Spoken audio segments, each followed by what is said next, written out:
మహారాష్ట్రలో 10 రోజుల సస్పెన్స్ కు తెరపడింది. కొత్త ప్రభుత్వం ఏర్పాటుకు రంగం సిద్ధమైంది. దేవేంద్ర ఫడ్నవీస్ ను బీజేపీ శాసనసభ పక్ష నేతగా ఎన్నుకున్నట్లు బీజేపీ వర్గాలు వెల్లడించాయి. ఆయనే మహారాష్ట్ర సీఎంగా బాధ్యతలు చేపట్టనున్నారు.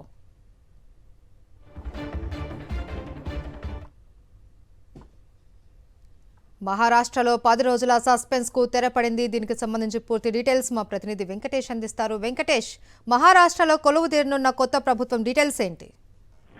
మహారాష్ట్ర ముఖ్యమంత్రిగా దేవేంద్ర ఫడ్నవీస్ ప్రమాణ స్వీకారం చేయబోతున్నారు. ఈ మేరకు బీజేపీ అధిష్టానం దేవేంద్ర ఫడ్నవీస్ ని ముఖ్యమంత్రి పదవికి ఎంపిక చేసింది. మనం మొదటి నుంచి చెప్తున్నాం, దేవేంద్ర ఫడ్నవీస్ కే ముఖ్యమంత్రిగా బాధ్యతలు ఇచ్చేటువంటి అవకాశం ఉంది. ఆ మేరకు పూర్తిగా ఎన్నికల సమయంలో ఆయనకి పూర్తి బాధ్యతలు బీజేపీ అధిష్టానం అప్పగించింది. వాటితో పాటు ఏక్నాథ్ షిండేతో కూడా ఆయనే నిన్న సాయంత్రం కూడా చర్చలు జరిపి మొత్తం ఏకాభిప్రాయం తీసుకొచ్చేలా ప్రయత్నం చేశారు. సో ఆయన నాయకత్వంలో బీజేపీ దాదాపు 132 సీట్లు గెలుచుకుంది. సో చరిత్రలో ఎన్నడూ లేనంత భారీ విజయాన్ని సాధించడంలో దేవేంద్ర ఫడ్నవీస్ కీలక పాత్ర పోషించారు. సో ఆ నేపథ్యంలో ఆయనకి ముఖ్యమంత్రి పదవి అప్పగిస్తారని మొదటి నుంచి మనం చెప్తూనే ఉన్నాం. సో మనం చెప్పిన విషయం ఈ రోజు మరోసారి నిజమైంది. ఈ రోజు పార్లమెంటరీ బోర్డు సమావేశంలో బీజేపీ అధిష్టానం దేవేంద్ర ఫడ్నవీస్ ను ముఖ్యమంత్రి అభ్యర్థిగా ఎంపిక చేస్తూ నిర్ణయం తీసుకుంది. Right, thank you Venkatesh.